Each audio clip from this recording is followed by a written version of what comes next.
Yugioh Master Duel has just been dropped ahead of schedule, and that means we have a new Yu-Gi-Oh game to waste way too much time on. Let's get started.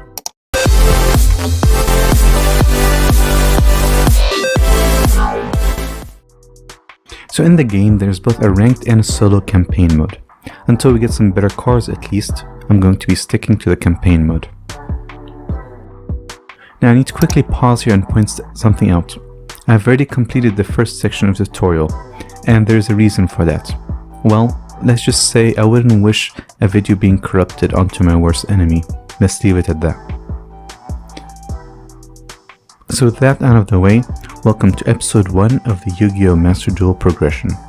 So the first thing we're going to do is that we're going to use our 7,000 gems to purchase some shiny cardboard to really power up our decks.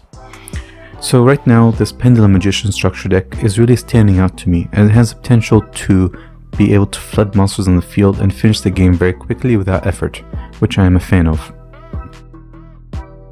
We will however need some other cards besides the structure deck to really power it up to the next level, so for that we're going to be wasting our gems on some of the packs.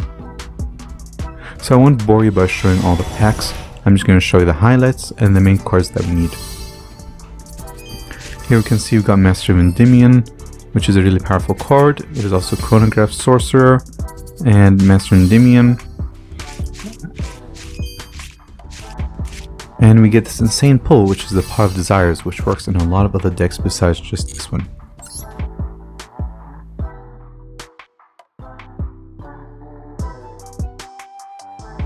So here I decided to try another 10 packs just to see my luck.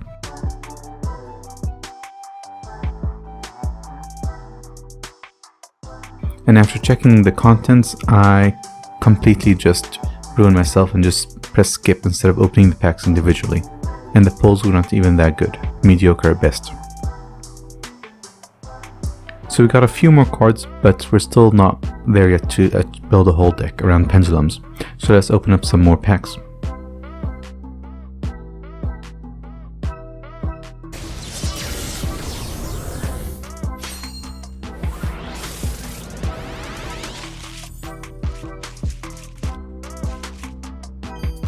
Here we get Jackal King, which goes very well with Master Cerebus, which is a great start.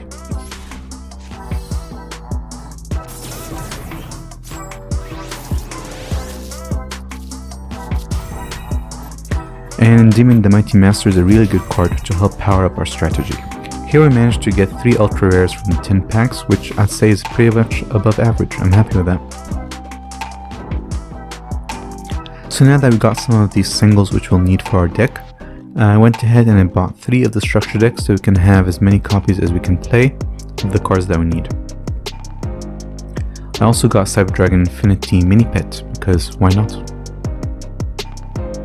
There was also this Legacy pack I had, but spoiler, there was nothing good in it.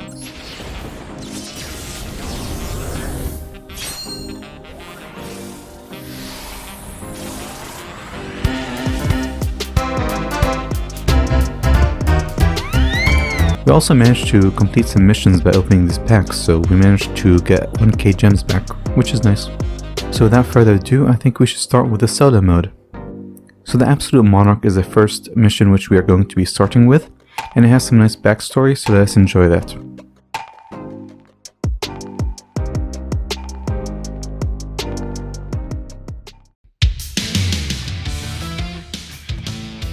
The Absolute Monarch.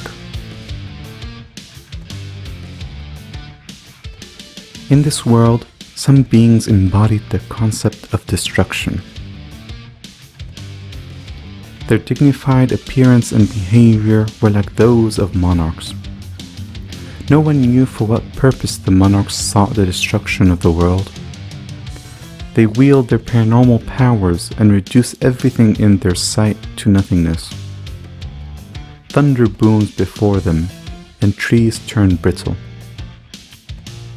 They boil the mountains and crack the earth. They conjure storms and submerge all into unfathomable darkness. The world steeped in turmoil and rage, subsumed by violence. And when there's nothing more to destroy, they move to the next land, searching for further destruction. All that witness this great destruction shudder in fear. It is the fate of any unfortunate enough to be in their path to disappear in an instant. And among the destroyers of this world, there is an alpha. Its overwhelming power of intimidation lays other destroyers prone, and it possesses untold strength. Erebus, the Underworld Monarch. Erebus, the Underworld Monarch, sits on his throne in the darkest of darkness, looking on at the destruction of the world as if it is a natural thing.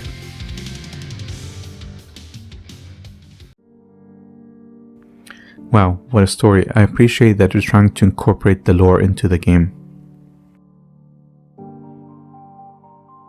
So we start off this first game and it's basically just stage pulling. Our opponent just sets 3 spell traps and we just summon our Mega Mobius and just attack for game and win easily.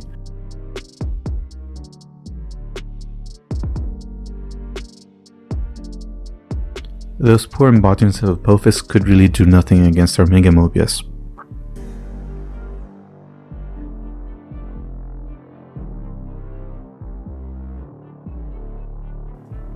So this next game is an actual duel, and here it feels like you're really playing monarchs. As in, you have a lot of drawing power, but you still can't really do anything with it. There's a reason this deck used to be notorious for being a brick city, and it really shows here. Or maybe I'm just bad. I'm sure you will let me know.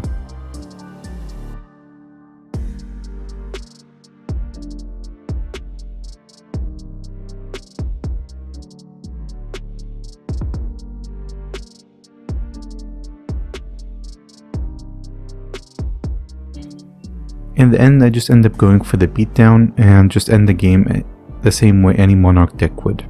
No reason to worry about combos or anything.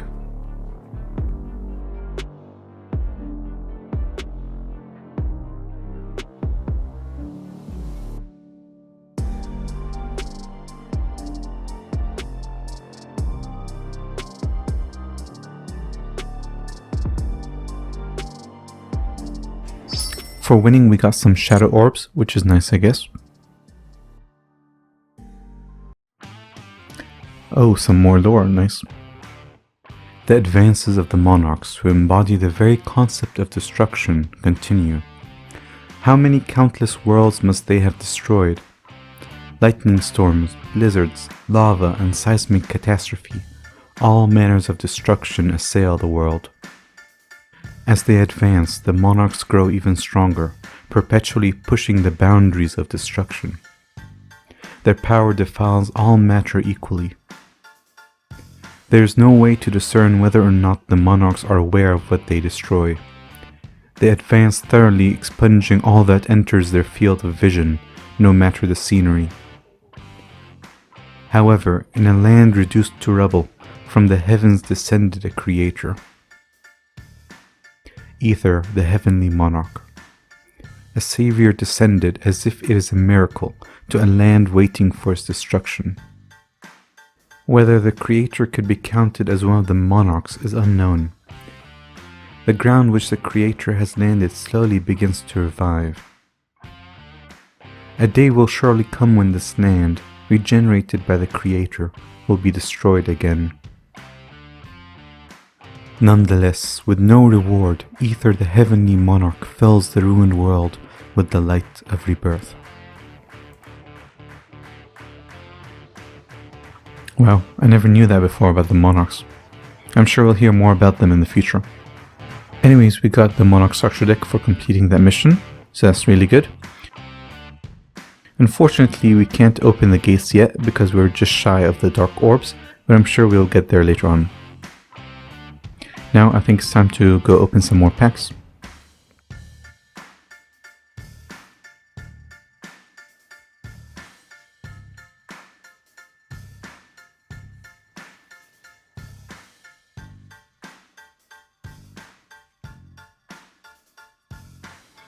Here we got 2 ultras in one pack, which is really crazy, and even though you don't care about the XCs, it's really good nonetheless to have 2 ultra rares.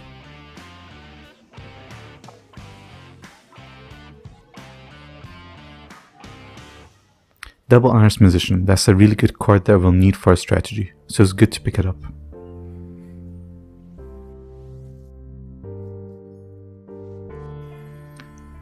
Moment of silence for the real masterpiece.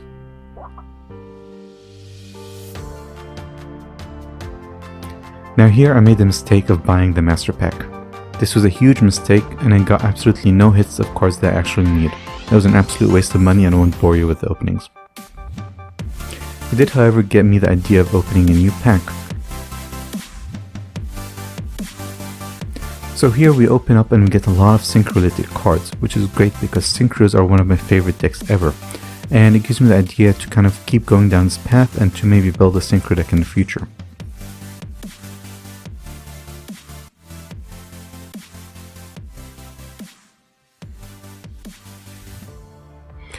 Here we get a lot of big synchros such as Stars Dragon and Quasar, which is really nice because it'll really help bolster our strategy together for the future. So, where did we end with this first episode? Well, we beat the Absolute Monarch mission, mostly. And we built a mess of a pendulum deck consisting of 60 cards, which we absolutely have not tested at all. And we have a skeleton of a synchro deck, so that could be good for the future. I look forward to refining these as the series progresses and to upgrade myself continuously. For now, that is all, and I'll see you in the next episode where we shall tackle the warriors of the 6 elemental lords.